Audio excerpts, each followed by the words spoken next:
আচ্ছা, পশ্চিমারা তাদের দর্শনটাকে বাস্তবায়ন করার জন্য যে আমরা চোখে যা দেখি তাই বিশ্বাস করব, এর বাইরে কিছুই বিশ্বাস করব না, এই দর্শনটাকে সাবিত করার জন্যে এবং আমাদের যে গায়েবে বিশ্বাস, অদৃশ্যে আমরা বিশ্বাস করি, এটাকে এলিমিনেট, বাতিল করার জন্য এই শব্দ দুটো চালু করেছে।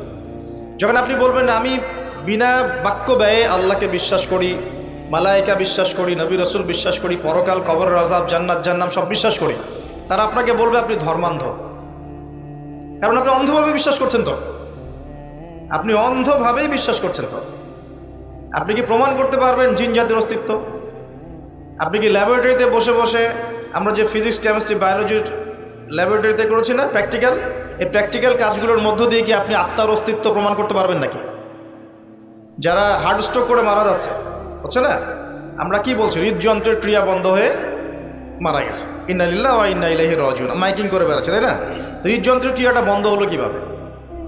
এর ভিতরে কিছু একটা তো ছিল যেটা এখন নাই। একটা ডেড বডির মধ্যে কিছু একটা নাই যেটা একজন জীবিত মানুষের দেহের মধ্যে আছে। আপনার দেহে কি আছে যেটা একটা মৃত মানুষের দেহে নাই? বলেন কি নাম এটার?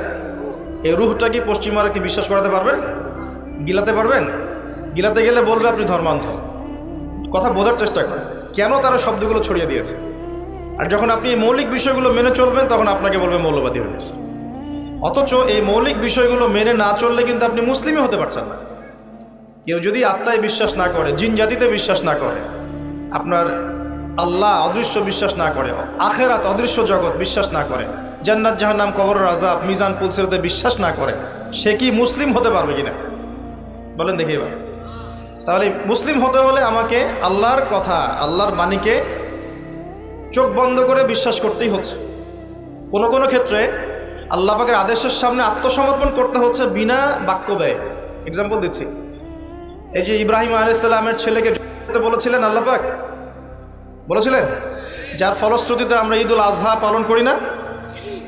আচ্ছা দেখেন, ইব্রাহিম আলাইহিস সালামকে আল্লাহ পাক বলছেন 3 দিন স্বপ্ন দেখিয়ে তোমার ছেলেকে করতে হবে, পরীক্ষা তোমার জন্য একটা। এবং তিনি গিয়ে তার সন্তানকে বলছেন, ইন্নী আরা ফিল মানামি আন্নী আসবাহু, হে আমার সন্তান, আমি স্বপ্নে দেখেছি আমি তোমাকে করছি, ফানজুর মাযা তারা, তোমার রায় কি আমাকে বলো। সন্তান বলছে, ইসমাঈল আলাইহিস সালাম, ইয়া আবাতি ফাআল মা তু'মার, হে আমার বাবা, আল্লাহ আপনাকে যা আদেশ করেছেন তাই করুন, সাতাজিদুনি ইনশাআল্লাহু মিনাস সাবিরিন, ইনশাআল্লাহ আপনি আমাকে ধৈর্যশীল হবেন। এই ছেলের বয়স কিন্তু আমাদের এই ইয়াং জেনারেশনের চেয়ে অনেক কম।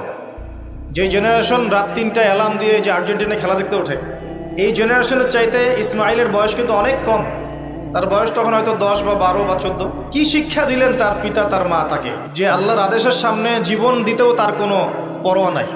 বলছে, আব্বা আপনি যা স্বপ্ন দেখেছেন, আল্লাহ আপনাকে যা আদেশ করেছেন আপনি করেন। তাহলে কোন শিক্ষার ঘাটতি আমাদের মধ্যে আছে ভাবতে হবে না এগুলো। ইব্রাহিম আলাইহিস সালাম কিন্তু তার সন্তানকে মানুষ করেন নাই, মনে রাখবেন। তিনি মাঝে মাঝে আসতেন, যাওয়া আসা করতেন, কারণ তার আরেকটা পরিবার ছিল, সারা আলাইহিস সালাম, তার আরেকটা পরিবার ছিল, 2 স্ত্রী। তো তাকে মানুষ করেছেন কিন্তু তার মা হাজরা আলাইহিস সালাম। কোন মা? যেই মাকে ইব্রাহিম রেখে আসছেন কাবা ঘরে, মনে আছে? খাবারও ছিল না, পানিও ছিল না। তিনি বলছেন, আপনি কেন রেখে যাচ্ছেন ইব্রাহিম আলাইহিস সালাম বলেন, আল্লাহর হুকুমে। এখন এই মা বলছেন যে যদি আপনি আল্লাহর হুকুমে আমাকে রেখে যান, আমাদেরকে রেখে যান, ইনশাআল্লাহ আল্লাহ পাক আমাদেরকে ফেলে দিবেন না। তো এই মায়ের গর্ভ থেকে ইসমাইল হবে না তো কি আমাদের মা বোনদের গর্ভ থেকে ইসমাইল হবে? আমাদের মা বোনরা এখন কি করে? সারাদিন যে মুভিজ, যে সিরিয়ালস, স্বামীকে সম্পত্তির জন্য প্যারা দিতে দিতে স্বামীর হার্ট স্ট্রোক করে ফেলে। বহু স্বামী আছে হারাম খাইতে চায় না, স্ত্রীর পাল্লায় পরে হারাম খায়। হ্যাঁ, আমি কিছু প্র্যাকটিক্যাল কথা বলছি। বহু স্বামী আছে হারাম খেতে চায় না, সন্তান সন্ততির স্ত্রীদের চাপে পড়ে তাকে 2 নাম্বারই করতে সে বাধ্য হয়। কেন করে? পরিবারের জন্য করে। আমরা কিন্তু বোকা পুরুষ মানুষ, আমরা যারা আছে আমরা কিন্তু আসলে বোকা জাতি, জানেন? আমার বয়স অনেক কম যদিও আপনাদের চাইতে, তবে আমি কিছু বিষয় ফিল করেছি আমার লাইফে, যেটা আমি মনে করি আলহামদুলিল্লাহ আল্লাহ পাক আমাকে নিয়ামত দিয়েছে। যেমন আমি ফিল করেছি আমার লাইফে যে মানুষের আল্লাহ ছাড়া আপন বলতে কেউ নাই, এটা আমি ফিল করেছি। আল্লাহ পাক ছাড়া একজন মানুষের সত্তাগত আপন, আপনার সত্তা আত্মাগত আপন বলতে আসলে কেউ না। যারা আছে আমাদের আশপাশে সবাই সবার স্বার্থে থাকে, সবাই সবার প্রয়োজনে থাকে। প্রয়োজন শেষ হলে আপনাকে চিনবেও না অনেকে। আপনি আমি যখন ইন্তেকাল করব এমন হবে 40 দিন পর কেউ আমাদের কবর জিয়ারত করবে কিনা সন্দেহ আছে। এগুলো বাস্তবতা। আর আমরা বোকা কেন জানেন? আমরা এই দুনিয়ার মানুষদের স্বার্থেই, আমার আশপাশের মানুষগুলোর স্বার্থেই সারা জীবন আল্লাহর বিরুদ্ধে চলি, হারাম খাই, সুদ খাই, ঘুষ খাই, দুর্নীতি করে ওদের মুখে হাসি ফোটানোর জন্য। যেই মানুষগুলো আমাকেই চিনবে না পরকালে, দুনিয়াতেই মারা গেলে আমাকে চিনবে না, তো সেই মানুষগুলোর জন্য আমি আল্লাহর বিরুদ্ধে চলে যাই। আমরা বোকা না? আর দেখবেন যেসব পুরুষের সৎ থাকতে চায় তারা শেষ বয়সে খুব একা হয়ে পড়ে। খেয়াল করে দেখেন, যে পুরুষটা সৎ থাকতে চায় শেষ বয়সে গিয়ে দেখবেন তারা খুব একাকিত্বে ভুগছে। আর এখন এটা একটা কমন সমস্যা। এটা অনেক প্রবীণ মানুষ যারা আছেন তারা কিন্তু একাকিত্বে ভোগেন, খুব একাকিত্বে ভোগেন। স্ত্রী দেখছে না, সন্তান খোঁজ খবর নিচ্ছে না, বন্ধু বান্ধবরা নাই, হ্যাঁ, বৃদ্ধাশ্রমে গিয়ে পড়ে আছে। পরিবারগুলোতে এখন পুরুষ নির্যাতন বেরোচ্ছে আর কি। হ্যাঁ, কথা একটু ভিতর থেকে বোঝার চেষ্টা করবেন। হ্যাঁ, নারী নির্যাতন তো আছেই, আমরা জানি। এমন দুশ্চরিত্রের লম্পট অনেক পুরুষ আছে সমাজে, যৌতুকের জন্য মেয়েদেরকে চাপ দেয়, স্ত্রীদেরকে চাপ দেয়, তাই না? শারীরিক মানসিক নির্যাতন করে না? মেয়েদের প্রতিও চরম নির্যাতন হয়, কিন্তু পুরুষদের উপরেও কিন্তু দিন দিন নির্যাতন বাড়ছে। আমরা কিন্তু এই সেন্সে বোকা হয়ে গেছি। চালাক হব কখন? যখন আমরা আমাদের দুনিয়ার প্রতিটা কাজ আল্লাহর সন্তুষ্টির জন্য করব। দুনিয়ার প্রতিটা কাজ যদি আমরা আল্লাহর সন্তুষ্টির জন্য করি, তাহলে আমরা কারো ব্যবহারে কথায় কষ্ট পাবো না ইনশাআল্লাহ। কারণ আমাদের সলাত, ইন্না সলাতি ওয়া নুসুকি মাহইয়ায়া ওয়া মামাতি, আমাদের সলাত সব স্যাক্রিফাইস, জীবন মৃত্যু কার জন্যে? আল্লাহর জন্য। এখন আল্লাহর কাছে আমার এক্সপেকটেশন থাকবে যে আল্লাহর কাছে আমি চাই, কোনো মানুষের কাছে কোনো এক্সপেকটেশন নাই, তখন আপনি কষ্ট পাবেন না। জীবনে সুখে থাকার দ্য ফিলোসফি অফ হ্যাপিনেস হচ্ছে এটা। জীবনে সুখে থাকার, সুখী হওয়ার, এই দুনিয়ার জীবনে সুখী হওয়ার ফিলোসফি হচ্ছে আল্লাহ ছাড়া কারোর কাছে আশা করেন এবং আল্লাহ ছাড়া অন্য কারোর জন্য কোনো কিছু করতে চান না, আল্লাহকে সন্তুষ্ট করার জন্য করতে যান। ইনশাআল্লাহ আল্লাহ পাক আপনাকে সব কিছুই দিবে ইনশাআল্লাহ। সম্মান, মর্যাদা, প্রতিপত্তি, মানুষের ভালোবাসা সবই পাবেন যদি আপনি আল্লাহর হয়ে যান। আমি একটু ভিতরে চলে আসছি আর কি, বাইরে আসে আবার আসেন। তো এই যে কুরসির কথা বলছিলাম, আয়াতুল কুরসি কেন তেলাওয়াত করবেন? কারণ রাত্রেবেলা একজন মালাক বা ফেরেশতা আপনাকে পাহারা দিবে ইনশাআল্লাহ। আর পশ্চিমাদের দর্শন বলে দিলাম, ওরা কিন্তু এই অদৃশ্যের জগতে বিশ্বাস করে না। এই কারণে আমরা যারা অদৃশ্যের জগতে বিশ্বাস করি, আমাদেরকে এইসব সাম্প্রদায়িক শব্দ দিয়ে তারা সারা বিশ্বের বুকে আন্ডারএস্টিমেট করার চেষ্টা করেছে। এগুলো ধরতে হবে। এগুলো সামনে আসেন। এখন কুরসির পরে কি আছে? এই কুরসির উপরে আছে একটা মহাসাগর। কি আছে? মহাসাগর। নাসা কি বলেছে এখন পর্যন্ত? এই জন্য আমরা কেউ বিশ্বাস করি না। কালকেই যদি দেখবেন নাসা বলে দেয় হ্যাঁ একটা মহাসাগরের সন্ধান পাওয়া গেছে, পৃথিবী থেকে লক্ষ কোটি আলোকবর্ষ দূরে, নাম দিয়ে দিল যে .FM0000mm2, একটা নাম দিয়ে দিল। ওরা তো এরকম নাম দেয় আর কি, তাই না? বাস তখন কিন্তু দেখবেন সারা বিশ্বের মানুষ চোখ বন্ধ করে বিশ্বাস করবে কি না? আমরা কিন্তু আল্লাহর প্রতি চোখ বন্ধ করে বিশ্বাসের জায়গায় এই পশ্চিমাদের উপর এখন চোখ বন্ধ করে বিশ্বাস করি। কি বুঝেন? এটা কিন্তু শিরক হচ্ছে, এটাও শিরক হচ্ছে। তো একটা কথা মিস করে গেছি, ইব্রাহিম আলাইহিস সালাম করার যে পরীক্ষায় পড়েছিলেন তখন কিন্তু তিনি প্রশ্ন করেননি আল্লাহকে, আল্লাহ একজন মাসুম বাচ্চাকে কেন করব, এর পিছনে যুক্তি কি, এর পিছনে বিজ্ঞান কি, এর পিছনে দর্শন, প্রশ্ন করেছিলেন? তিনি একদম সামি'না ওয়া আতা'না, আল্লাহ পাক আদেশ করেছেন, চোখ বন্ধ করে পালন করতে গিয়েছে। ইব্রাহিম আলাইহিস সালাম অন্ধভাবে আল্লাহর আদেশ মেনে চললেন না? আর ইব্রাহিম আলাইহিস সালাম সবচেয়ে বড় মুসলিম না আমি সবচেয়ে বড় মুসলিম? বলেন, কে এই উম্মার নামকরণ করেছেন মুসলিম? সূরা হজ পড়ে দেখেন, হুয়া সাম্মাকুমুল মুসলিমিন। এই হুয়া মানে কে? মিল্লাতে আবিকুম ইব্রাহিম, ইব্রাহিম আলাইহিস সালামের মিল্লাত, তিনি তোমাদের পিতা, যিনি তোমাদের নামকরণ করেছেন কি? মুসলিম। আর আমাদের আদি পিতা হচ্ছেন আদম আলাইহিস সালাম। তো দেখুন প্রিয় ভাইরা, এই মহাসাগরের উপরে আছে কুরসি, যার কথা আমি বলতে গিয়ে এখানে আসলাম। ইবনে সাইয়্যিদ কি বলছে? সে কি দেখে মনে আছে না ভুলে গেছেন? ইবনে সাইয়্যিদ কে? নবী সাল্লাল্লাহু আলাইহি ওয়াসাল্লাম যাকে ইনভেস্টিগেট করছেন মদিনায়। কোথায়? একটু খেয়াল রাখেন, তামিমদারি দ্বীপে দেখে আসছেন। কোথায় দেখে আসছেন? দ্বীপে। আর নবী সাল্লাল্লাহু আলাইহি ওয়াসাল্লাম ইনভেস্টিগেট করছেন কোথায়? মদিনায়। আচ্ছা, তো এখন এই ব্যক্তি বলছে আমি আরশ দেখি। নবী সাল্লাল্লাহু আলাইহি ওয়াসাল্লাম বলে আরশ কোথায়? সে বলছে আরশ পানির উপরে। কোথায়? পানির উপর। তখন নবী সাল্লাল্লাহু আলাইহি ওয়াসাল্লাম বলছেন তুমি তো তাহলে শয়তানের আরশ দেখছো। কার আরশ দেখছে? শয়তানের কিন্তু আরশ আছে। শয়তানেরও কিন্তু একটা আড়স আছে। কোথায় এটা জানেন? সমুদ্রের উপরে। অনেকে বলে যে ভাই বারমুদা ট্রায়াঙ্গেলে আছে নাকি, এটা আমরা জানি না, এভাবে বলা যাবে না, এটা আমরা ব্যাখ্যা করতে পারবো না, আল্লাহ ভালো জানেন। তো এখন শয়তানও কিন্তু সিংহাসনে বসে, দিন শেষে বসে ওর যে চেলা চামুন্ডা যারা আছে ওদেরকে ডাকে, ডেকে বলে আজকে কি করাইছো তোমরা? একজন বলে যে আমি তো জেনা করাই দিছি দুজনের মধ্যে, আমি মদ খাইয়েছি মানুষকে, আমি মানুষকে পরকীয়া লিপ্ত করেছি, আমি একজনকে একজনের বিরুদ্ধে উস্কে দিয়ে হত্যা করিয়ে দিয়েছি। এরকম করে শয়তানরা বলতে থাকে। তো ইবলিস বলে না, তোমরা তেমন কোনো কাজ করতে পারো না। ইতিমধ্যে একজন শয়তান এসে বলে যে আমি একটা কাজ করেছি। কি কাজ করেছো? যে আমি একটা পরিবারের স্বামী স্ত্রীর মধ্যে বিচ্ছেদ ঘটিয়ে দিয়েছে। কি করেছে? এটা এখন বেশি হচ্ছে না? বেশি হচ্ছে না?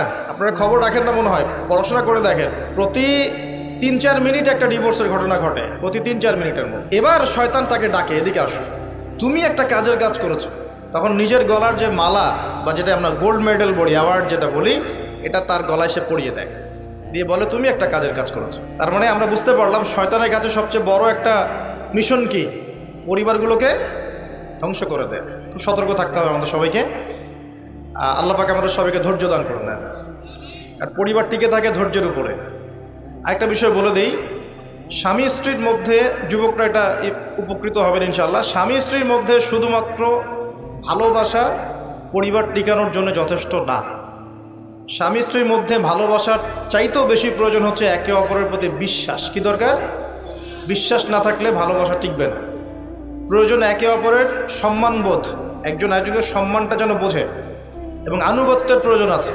স্ত্রীরা যদি স্বামীদের আনুগত্য না করে সংসার টিকে না, সংসার ভেঙে যায়। বিশ্বাস, আনুগত্য, ভক্তি, সম্মান, শ্রদ্ধা, এর সাথে যখন ভালোবাসা যুক্ত হবে তখন পরিবারটা ইনশাআল্লাহ জান্নাতি পরিবার। লাখ লাখ ছেলে দাঁড়িয়ে একটা পর্দার সামনে দাঁড়িয়ে আছে, গোল কখন হবে এই জন্যে, দেখছেন না? মিডিয়া এগুলো প্রমোট করছে না? বাপখানে এমন যে কত সুখে আছি আমরা, তাই না? কি সুখ আমাদের! খেলা হচ্ছে, আমরা গোল গোল চিল্লাচ্ছি, খেলছে কোন টিম, সেই টিম আমাকেও চিনে না, আমার দেশের নামও জানে কিনা আল্লাহু আলাম। এমন কেন জাতিগতভাবে আমরা এমন কেন হলাম? জাতিগতভাবে আমাদের কোনো ব্যক্তিত্ব নাই, আমাদের কোনো গায়রত নাই।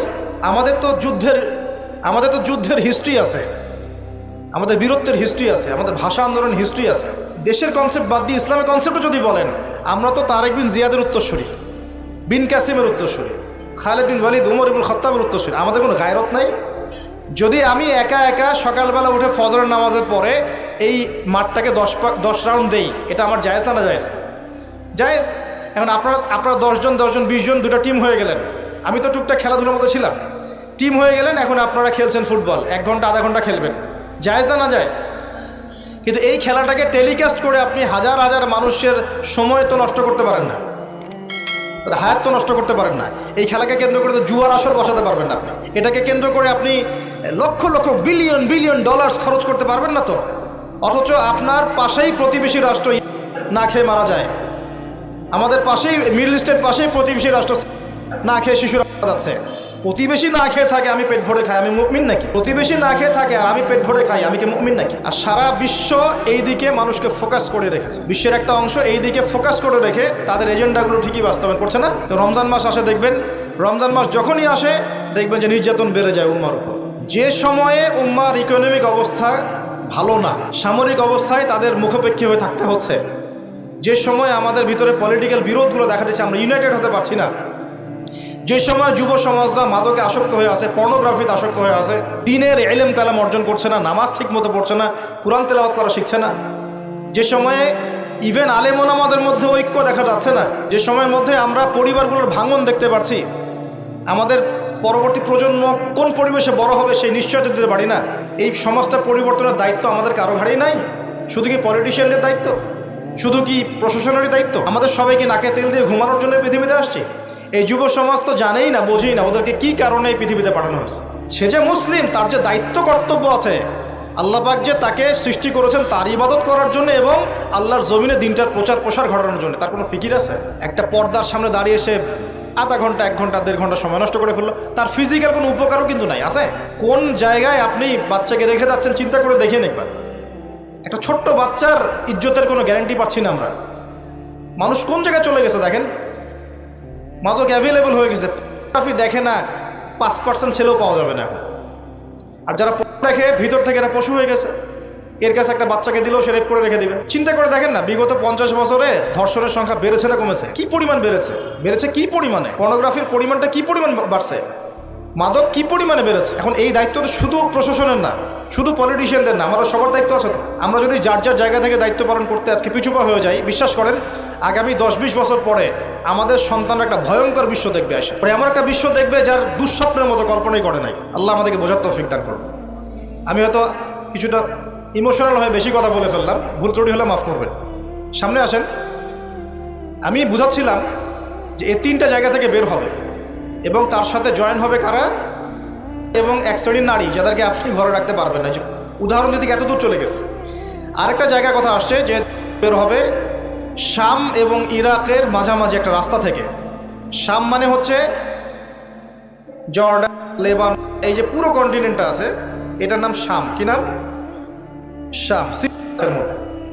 আর ইরাক হচ্ছে এই যে আমাদের ইরাক তো চিনেন, এর মাঝখান থেকে একটা রাস্তা থেকে বের হবে। একটু ভূগোল ঘাটবেন, একটু জিওগ্রাফি পড়ে দেখবেন, ওর মাঝখানে এখন একটা রাষ্ট্রের জন্ম হয়েছে। এই রাষ্ট্রটা আজকে থেকে 100 বছর আগে বিশ্বের বুকে ছিল না। ছিল 1914 সালের আগ পর্যন্ত এরকম কোনো রাষ্ট্রের অস্তিত্বই বিশ্বের বুকে ছিল না। বিগত 100 বছরে এটা অস্তিত্ব লাভ করেছে। নাম আপনারা সবাই জানেন। এবং সেখানে শুধু রাষ্ট্র গঠন করেই তারা ক্ষান্ত হয় নাই। কিন্তু ওই যে বললাম 70,000 দিবি ইস্পাহানের, বললাম না? তার মানে অন্য হাদিসের লিঙ্ক করলে দেখা যায় নবীজি বলছেন যে সে বিশ্ব শাসন করবে এবং তার ফলোয়ার্স হবে কারা? মানে কারা? তো সে যদি রাষ্ট্র কায়েম অলরেডি করে ফেলে এবং সেখানে যদি বিশ্বের সমস্ত জায়গা থেকে সেও যায় এবং ওরা সেখানে শক্তিশালী হয়ে যায়, তার সশরীরে বের না হলেও তার অনুসারীরা কি বের হয় নাই? বোঝেন নাই কথা? বুঝছেন? এখন তার অনুসারীদের একটু অবস্থা দেখেন। বিশ্বের বড় বড় সেক্টরগুলোর কথা আমি জাস্ট মেনশন করে দিই। Politics, economics, finance, military section এবং মিডিয়া। বড় বড় 5-6টা সেকশন। একটা সেকশন আমাকে দেখাবেন যেটা ওদের নিয়ন্ত্রণের বাইরে আছে? এমন কোনো সেকশন নাই। এখানে শিক্ষিত মানুষ যারা তারা আমার কথা বুঝতে পারবেন। বিশ্বের এমন কোনো সেকশন নাই যেটা ওদের নিয়ন্ত্রণের বাইরে। ইভেন এই যে প্রযুক্তিগুলো আমরা ইউজ করছি এগুলো সব কিছু ওদের নখদর্পণে আছে। এখন আমাকে একটা কোয়েশ্চেনের উত্তর দেন যে যদি আপনি বিশ্ব রুল করতে চান তাহলে আপনাকে বিশ্বের এই বড় বড় সেকশনগুলোকে রুল করতে হবে না? শ্রীলঙ্কা কি পারবে বিশ্বের অর্থনীতিকে নিয়ন্ত্রণ করতে? পারবে না, কারণ তার নিজের কোনো ইকোনমিক বেস নাই। পারবে কি? পারবে সারা ওয়ার্ল্ডের পলিটিক্সকে নিয়ন্ত্রণ করতে? পারবে না। মনে করেন কি পারবে সারা বিশ্বের ফাইন্যান্স এগুলো নিয়ন্ত্রণ করতে পারবে? সেখানে তো মানুষ অনুদানের উপর তারা চলছে না? তাদের তো জানমালের নিরাপত্তাই নাই। তার মানে যে বা যারা বিশ্ব শাসন করবে এবং তার অনুসারীরা তাদেরকে বিশ্বের বড় বড় সেকশনগুলো তো রুল করতে হবে, তাই নয় কি? সশরীরে বের না হলেও, সে সশরীরে না আসলেও তার ফলোয়ার্স যারা তারা কিন্তু অলরেডি রাষ্ট্র কায়েম করেছে, বিশ্বের বড় বড় সেকশন নিয়ন্ত্রণ করছে এবং ঐক্যবদ্ধ হয়েছে, রাজধানীও ঘোষণা করে ফেলেছে। এবার কি মিলাতে পারছেন কথা যে কোন দিকে আমি ফোকাস করছি? এবার আসেন, তাদের সাথে লড়াই করার ক্ষমতা সবার থাকবে না, এটাও সত্য। কারণ আসবে সে তাদেরকে নিয়ে বিশ্বে 40 দিন পুরো ম্যাসাকার করবে, পুরো বিশ্বটাকে 40 দিন সে শাসন করবে। যার প্রথম দিনটা হবে 1 বছরের সমান। কত বছর? কিভাবে হবে আল্লাহ জানেন, আমি ব্যাখ্যা করতে পারবো না। দ্বিতীয় দিন হচ্ছে 1 মাসের সমান, তৃতীয় দিন 1 সপ্তাহের সমান, তারপরের দিনগুলো আমাদের দিনের মতোই। কথা বুঝতে পারছেন? সে কি করবে? সে নিজেকে খোদা দাবি করবে। সে বলবে সেই খোদা আল্লাহ, এবং তার 1 হাতে জান্নাত 1 হাতে জাহান্নাম থাকবে। এই যে এই 1 হাতে জান্নাত মানে কি সত্যিকারের জান্নাত? ওই যে 2 2 4 যারা মিলায় বলবে হ্যাঁ সত্যিকারের জান্নাত। একটা বাহন থাকবে, গাধা বলা হয়েছে, যার বিশাল ডানা থাকবে, যে ডানার নিচে বহু মানুষ আশ্রয় নিতে পারবে এবং সেই ডানাতে সে আকাশে চড়ে বেড়াবে। আকাশে উড়ে এমন কোনো গাধা আছে নাকি? আছে? যারা 2 2 4 মিলায়, যে 2 যোগ 2 লেফট হ্যান্ড সাইড সমস্যা রাইট হ্যান্ড সাইড, এরা মনে করবে যে উড়ন্ত গাধাও মনে হয় আসতে পারে। আর যারা ইন্টেলেকচুয়াল থিঙ্কিংস রাখেন তারা বুঝবেন যে হতে পারে এটা এমন কোনো প্রযুক্তি যেটা দিয়ে সে আকাশকে নিয়ন্ত্রণ করবে। হতে পারে অত্যাধুনিক কোনো এয়ারক্রাফট, আল্লাহ ভালো জানেন। তো তবে উড়ন্ত কোনো গাধা যে হবে না এটা আমরা নিশ্চিত ইনশাআল্লাহ। তো এখানে অনেক রূপকথা আছে। সে ডান হাতে জান্নাত মানে যারা তাকে ফলো করবে সে ওদের সবাইকে প্রোগ্রেস দেবে, দুনিয়াতে শান্তিতে থাকবে। আর যে তার মানে আনুগত্য করবে না, জুলুমের শিকার হবে, ব্যাস জাহান্নাম। এ তো সরাসরি জান্নাত জাহান্নাম নয় যে ধরে ঢুকাই দেবে। জান্নাতকে হাতে নিয়ে ঘোরা সম্ভব? কখনোই না। তো এমনও একটা হাদিস আসছে যে সে একটা কওমের কাছে গিয়ে দাঁড়াবে, বলবে আমার উপর ঈমান নিয়ে আসো। কওম বলবে আমরা তোমাকে মানি না, এটা মুমিন হবে, মুসলিম হবে, আমরা তোমাকে মানি না। তখন সে তাদের উপর জুলুম করবে, দুর্ভিক্ষ চাপিয়ে দিবে, দুর্ভিক্ষ চাপিয়ে দিবে। আরেকটা কওমের কাছে যাবে, বলবে আমাকে কি তোমরা রব হিসেবে মানো? তারা বলবে হ্যাঁ মানি। তখন তাদেরকে সে প্রোগ্রেস দিবে, দেখবেন আকাশকে আদেশ করবে বৃষ্টি হও, বৃষ্টি হবে, ফসল ফলো, ফসল ফলবে, গুপ্তধনগুলো বের করে ওদের হাতে দিয়ে দিবে। মানে আমি বুঝাতে পারবো না যেটা কত বড় ফিতনা। পৃথিবীতে চলমান সমস্ত ফিতনাগুলোকে একত্রিত করলে মান হবে না, তবে তার শাসনটা চিরস্থায়ী হবে না আলহামদুলিল্লাহ।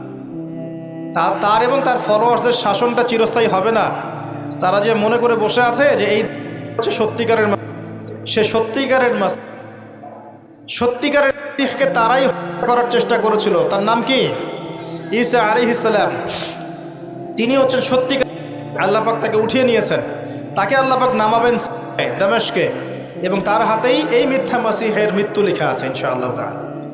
এবং তারপর ঈসা আলাইহিস সালাম তার ফলোয়ার্স বা তার অনুসারীদেরকে নিয়ে বিশ্বে শান্তি প্রতিষ্ঠা করবেন ইনশাআল্লাহ। এটা সামনে আছে, মানে ইতিহাস শেষ হবে, সভ্যতা শেষ হবে নবী ঈসা আলাইহিস সালামের হাতে। এটা কত বছর বাকি আছে এটা আমরা বলতে পারবো না। হতে পারে 100 বছর, হতে পারে 1000 বছর, আমরা জানি না, আল্লাহ ভালো জানেন। কিন্তু একটা জিনিস আপনাকে ফোকাস করতে হবে যে সে সশরীরে বের না হলেও তার অনুসারীরা কিন্তু সারা বিশ্বে আজকে শক্তিশালী। এটা আপনাকে বুঝতে হবে। একটা সুসংবাদ আপনার জন্য। নবীজি বলছেন সাল্লাল্লাহু আলাইহি ওয়াসাল্লাম, কোনো ব্যক্তি যদি সূরা কাহফের প্রথম 10টা আয়াত মুখস্থ করে বা শেষের 10টা আয়াত মুখস্থ করে বা এই দুটোই 20টাই করেন, ইনশাআল্লাহ আপনার জীবদ্দশায় যদি হয় সে আপনার কোনো ক্ষতি করতে পারবে না। এখন প্রশ্ন আছে আরো, এই সূরার মধ্যে কি আছে যা আপনাকে এই ফিতনা থেকে বাঁচাবে? এটা জানার জন্যে আপনাকে আসহাবুল কাহফের ঘটনা পড়তে হবে।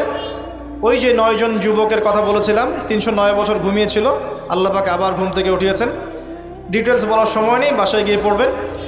এবং এই বিষয়গুলো বোঝার আগে মুসা এবং খিদর আলাইহিস সালামের ঘটনাটাও পড়তে হবে, যে বাহ্যিক চোখে যা দেখা যাচ্ছে ওটা বাস্তবতা নয়। বাস্তবতা ওটাই যে আল্লাহ নূর দিয়ে খিদর আলাইহিস সালাম দেখছেন। আমি একটা জায়গা থেকে আলোচনা শেষ করে দেবো এখানে। এই সূরার মধ্যে আরও একটা ঘটনা আছে যেটা আমি কোনোদিনও বলি নাই, আজকে বলতেছি আপনাদের সামনে। আপনারা সৌভাগ্যবান, এই ঘটনা আমি আজ পর্যন্ত কোনো লেকচারে বলি নাই। সূরা কাহফে আরও একটা বিষয় আছে যেটা আপনাকে চেনাবে সভ্যতাগুলো কেমন হবে। একটু মনোযোগ দেন প্লিজ, 10 মিনিট দেখুন। এই সূরার মধ্যে 4টা ঘটনা আছে। কয়টা? একটা হচ্ছে আসহাবুল কাহফের, একটা যুলকারনাইন আলাইহিস সালাম, একটা মুসা এবং খিদর আলাইহিস সালামের, আর একটা হচ্ছে এই ঘটনা, 2 বন্ধুর ঘটনা যা আমি কোনো লেকচারে এখনো বলি নাই। আল্লাহ পাক এই সূরার মধ্যে একটা বিস্ময়কর ঘটনা বলছে। 2 বন্ধুর। কয়জন বন্ধু? এক বন্ধু প্রচণ্ড ধনী, এমন ধনী যে আল্লাহ পাক তাকে বড় বড় বাগান দিয়েছেন, খেজুরের, আঙ্গুরের, হ্যাঁ, বিশাল বিশাল বাগান। এবং তার মধ্য দিয়ে নদী চলছে, নদী, একটা নদী চলে যাচ্ছে ভিতর দিয়ে, 2 পাশে বাগান। তাহলে কত বড় প্রপার্টি চিন্তা করেন, একটু চিন্তা করেন। আমরা তো বিঘা আর এই যে শতকের হিসাব করি না। আল্লাহ বলছেন যে 2টো বিশাল জান্নাত দিয়েছিলাম তাকে, মানে বাগান দিয়েছিলাম, ফলের বাগান, মাঝখান দিয়ে নদী প্রবাহিত হচ্ছে। এবং প্রত্যেক বছর 2 বার করে এই জায়গায় ফসল ফলতো, প্রচুর ফসল হতো। তো এত ধন সম্পদ পাওয়ার পরে এই বন্ধু, মানে এই ব্যক্তি, তার এক গরিব বন্ধুকে নিয়ে এই বাগানে ঢুকেছে। ঢুকে হাঁটাহাঁটি করছে, গল্পগুজব করছে। গল্পগুজব করার এক পর্যায়ে গিয়ে এই ধনী বন্ধু বলে ফেলছে। কি বলছে?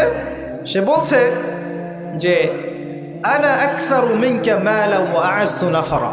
হে আমার দোস্ত শোনো, আমি তোমার চাইতে মালে এবং সম্পদে অনেক সেরা। কে বলছে এটা? এই ধনী বন্ধু। আমরা কিন্তু এরকম কথা বলি না। এই ধনী বন্ধু হচ্ছে বস্তুবাদী মানুষ, মানে বাড়ি গাড়ি, টাকা কড়ি, স্ট্যাটাস, এটাই তার কাছে সব কিছু। বুঝতে পারছেন কথা? সে তার বন্ধুকে বলছে তুমি তো গরিব, আমি তোমার চেয়ে অনেক সেরা টাকায় পয়সায় ধন দৌলতে, এমন মানসিকতা আমাদের মধ্যে আছে না অনেকের? আচ্ছা, এবার সে আরও বলছে যে ওয়াদাখালা জান্নাতাহু ওয়া হুয়া যালিমুল লিনাফসি, সে তার জান্নাতে প্রবেশ করলো, তার নফসের উপর সে জুলুমও করে বসলো। কিভাবে জুলুম করলো? এভাবে সে বলছে ক্বালা মা আযুন্নু আন তাবিদা হাযিহি আবাদা। কে বলছে এটা? এই ধনী বন্ধু। সে বলছে, হে আমার গরিব বন্ধু শোনো, আমি মনে করি না, আমি বিশ্বাসই করি না, আমি মনে করি না যে আমার এই প্রপার্টি কখনো ধ্বংস হয়ে যাবে। আমি এটা বিশ্বাস করি না। বুঝতে পারছেন? ওই যে আমি পরকালে বিশ্বাস করি না, কিয়ামতে বিশ্বাস করি না, আখেরাতে বিশ্বাস করি না, কোন সভ্যতা বলেন? আচ্ছা, সে বলছে যে মা আযুন্নু আন তাবিদা হাযিহি আবাদা, আমি বিশ্বাস করি না, আমি মনে করি না যে এই প্রপার্টি কখনো ধ্বংস হতে পারে। ওয়া মা আযুন্নু সাআতা কায়িমা, আর আমি এটাও মনে করি না যে কিয়ামত কখনো হবে। বুঝতে পারলেন কথা? আমি এটাও বিশ্বাস করি না যে কিয়ামত কখনো। জি, শেষ করছি আমি। তার মানে কি এই বন্ধুটা বস্তুবাদী না?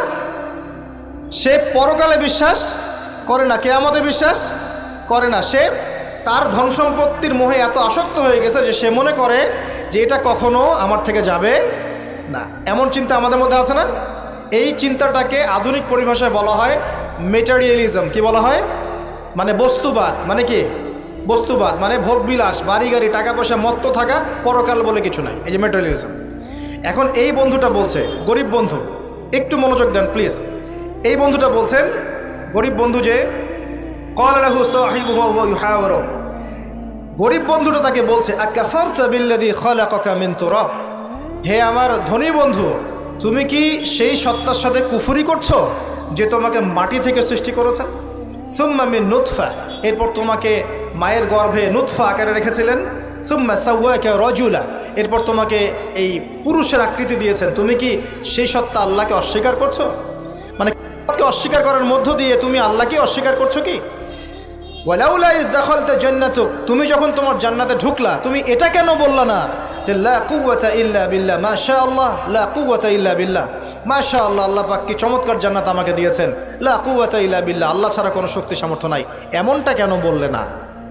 এমনটা না বলে কেন এইটা বললা যে ওমা আযুন্নু সাআতা কায়িমা, আমি বিশ্বাস করি না যে কখনো হবে, আমি বিশ্বাস করি না যে এটা কখনো ধ্বংস হবে, এমনটা কেন বললা? তুমি কেন কুফরি করলা?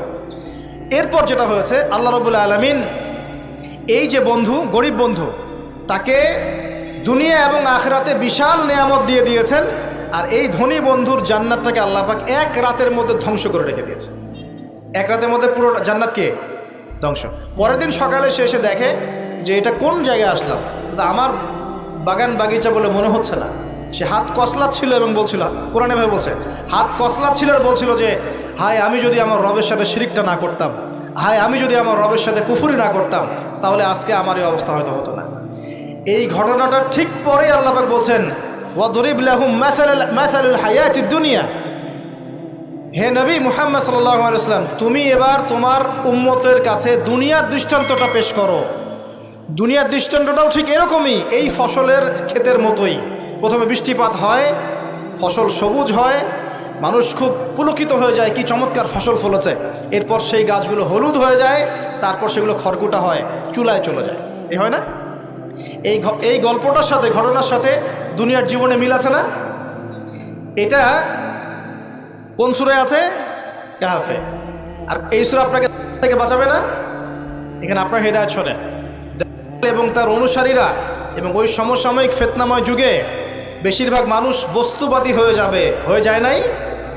এবং বেশিরভাগ মানুষ এই দুনিয়ার ধন সম্পদ চাকচিক্যের মোহে পড়ে যাবে, পড়ে নাই? পড়েছে কি না? পড়েছে। এবং শুধু তাই নয়, তারা পরকালীন কনসেপ্টগুলোকে অস্বীকার করা শুরু করবে। ওই যে বললাম, আল্লাহ, ফেরেশতা, মালায়েকা, আখিরাত, এগুলো কিছু বিশ্বাস করবে না। মানুষকে ধর্মহীনতার দিকে নিয়ে যাবে। এটা নিয়ে যাচ্ছে না? এই তিনটা জিনিস খুব চলছে সমাজে এখন। একটা হচ্ছে এলিমিনেশন, মানে আল্লাহর কনসেপ্টটাকে বাদ দিয়ে দেওয়া। একটা হচ্ছে মেটারিয়ালিজম, মানে বস্তুবাদিতা। একটা হচ্ছে চ্যালেঞ্জ এগেনস্ট রিলিজন, ধর্মর এগেনস্টে চ্যালেঞ্জ করা। এগুলো চলছে না এখন? দেখুন, দাজ্জালের সভ্যতায় এগুলো হবে। এর সাথে আপনার বর্তমান সময়ের মিল কোথায়? মিল হচ্ছে, দেখুন, এই বিউটি কন্টেস্ট বলেন, আপনার ওয়ার্ল্ড কাপ বলেন, আপনার এই ইভেন্টসগুলো বলেন, ফ্যাশন শোজগুলোর কথাই বলেন, অপসংস্কৃতির কথাই বলেন, পর্নোগ্রাফির কথাই বলেন, এই মাদকের ভয়াল খাবার কথা বলেন, যে কোনো দিকে তাকান, এগুলোর প্রত্যেকটার উদ্দেশ্য দুনিয়া নয় কি? শুধু দুনিয়া না, পরকালীন কোনো স্বার্থ আছে? এগুলো করে পরকালে একটা নেকি হবে, কেউ দলিল দিতে পারবে কোরআন শোনা থেকে? তার মানে এই সমাজটা, এই সভ্যতা কি করেছে? দলে পুরো সভ্যতাকে গড়েছে এবং বস্তুবাদিতার দিকে মানুষকে প্রবৃদ্ধ করেছে। শুধু তাই নয়, যেগুলোর পরকালীন কোনো স্বার্থ নাই এই কাজগুলোকে প্রমোট করেছে এবং যুব সমাজ, মুসলিমদেরকে স্পেশালি এগুলোতে মত্ত করে রেখেছে, রাখে নাই? আল্লাহ পাক এখন বলছেন, জেনে রাখো, তোমরা জেনে রাখো, ইন্নামাল হায়াতুদ দুনিয়া লাইবুন ওয়া লাহুন, এই দুনিয়ার জীবনটাই খেলতামাশা, প্রতারণা, ওয়া যিনাতুন ওয়া তাফাখুরুন বাইনাকুম ওয়া তাকাসুর, একে অপরের প্রাচুর্য, ধন সম্পদের প্রতিযোগিতা ছাড়া কিচ্ছু না। ওয়া মাল হায়াতুদ দুনিয়া ইল্লা মাতাউল গুরুর, এই দুনিয়ার জীবনটা প্রতারণা ছাড়া কিচ্ছু নয়। আলহাকুমুত তাকাসুর হাত্তা যুরতুমুল মাকাবির, তোমরা প্রাচুর্যের মোহে মোহাচ্ছন্ন হয়ে আছো যতক্ষণ পর্যন্ত না তোমরা কবরে শায়িত হচ্ছ। কাল্লা সাউফা তা'লামুন, অবশ্যই তোমরা জানতে পারবে, কোশ্চিনকালেও নয়, অবশ্যই তোমরা জানতে পারবে। কাল্লা লাতুসআলুন্না ইয়াওমাইযিন আনিন নাঈম, তোমাদেরকে কিয়ামতের দিনে নিয়ামতগুলো সম্পর্কে জিজ্ঞাসিত হতে হবে। সূরা কাহাফেই এই হেদায়েতটা আছে। এই দুই বন্ধুর ঘটনা আপনাকে দেখাবে কিভাবে বস্তুবাদী সভ্যতা এবং আল্লাহ ভীরু সভ্যতার কনফ্লিক্ট হয়। সর্বশেষে আল্লাহর অনুগত সভ্যতার জয় হয়েছে, বস্তুবাদী সভ্যতাকে আল্লাহ পাক ধ্বংস করে দিয়েছেন না? দিয়েছেন। এবং এই ঘটনার পরেই দুনিয়ার জীবনের দৃষ্টান্ত দেওয়া হয়েছে, যে দুনিয়ার জীবনটাকে আল্লাহ পাক বলেছেন খেলতামাশা, প্রতারণা ছাড়া কিছুই নয়। হ্যাঁ, কেউ যদি বলে খেলাধুলার কোনো দলিল কোরআনে আছে কি না, আমি বলবো হ্যাঁ আছে। আল্লাহ পাক বলেছেন, ওয়ামা হাদিহিল হায়াতুদ দুনিয়া ইল্লা মাতাউল গুরুর ইলামু আন্নামাল হায়াতুদ দুনিয়া লাইবুন ওয়া লাহু। অতএব খেলাধুলার দলিল কোরআনে আছে। আল্লাহ পাক বলছেন দুনিয়ার জীবনটাই তোমাদের খেলাধুলার প্রতারণা, ধোঁকা। কি বুঝলেন? এই দুনিয়ার জীবনটাই হচ্ছে খেলাধুলা, প্রতারণা, মোহ এবং ধোঁকা, এবং তোমাদের পারস্পরিক চাকচিক্যের প্রতিযোগিতা ছাড়া কিচ্ছু নয়। এখন এই সভ্যতার দিকে তাকাবেন চোখ কান খোলা রেখে, যে যত রকম ফাহেসা কাজগুলো মিডিয়া দিয়ে প্রমোট করা হচ্ছে, এগুলোর মূল উদ্দেশ্য হচ্ছে দুনিয়া, এবং মুসলিম যুবকদেরকে এবং উম্মাকে তাদের মূল উদ্দেশ্য থেকে সরিয়ে দেওয়ার চেষ্টা করা। আমাদের মূল উদ্দেশ্য কি? আমাদের মূল উদ্দেশ্য ছিল জ্ঞান অর্জন করা। মূল উদ্দেশ্য ছিল জ্ঞান অর্জন করে আমল করা, আল্লাহ পাকের জমিনে দ্বীনের প্রচার করা। আমাদের পৃথিবীর মূল উদ্দেশ্য ছিল কি? পারিবারিক আদর্শ ঠিক করা, সন্তানদেরকে মানুষ করা, সমাজের কাঠামো ঠিক করা, হালাল খাওয়া, দ্বীনের দাওয়াতি কাজ করা, আল্লাহর জমিনে দ্বীনটাকে প্রচার করা, প্রসার করা, প্রতিষ্ঠার চেষ্টা করা, এগুলো আমাদের মূল উদ্দেশ্য ছিল। এখান থেকে সরিয়ে এনে আমাদের সবার চোখকে এখন বিভিন্ন আমোদ প্রমোদ ফুর্তির দিকে ফোকাস করে রাখা হয়েছে, এবং এর ফলশ্রুতিতে আমরা আমাদের দুনিয়াতে আসার উদ্দেশ্যটা কিন্তু ভুলে গেছি। প্রিয় ভাইয়েরা, সতর্ক থাকবেন, যে বিষয়টা যতটুকু লিমিট আছে এই লিমিট ক্রস করতে যাবেন। যতটুকু করা জায়েজ আছে এতটুকু করবেন, যেগুলোতে জায়েজ নাই সেগুলোতে যায় না। আল্লাহ রাব্বুল আলামিন আপনাদের সবাইকে ইসলামের বেসিক বিষয়গুলোর উপর টিকে থাকার তৌফিক দান করুন।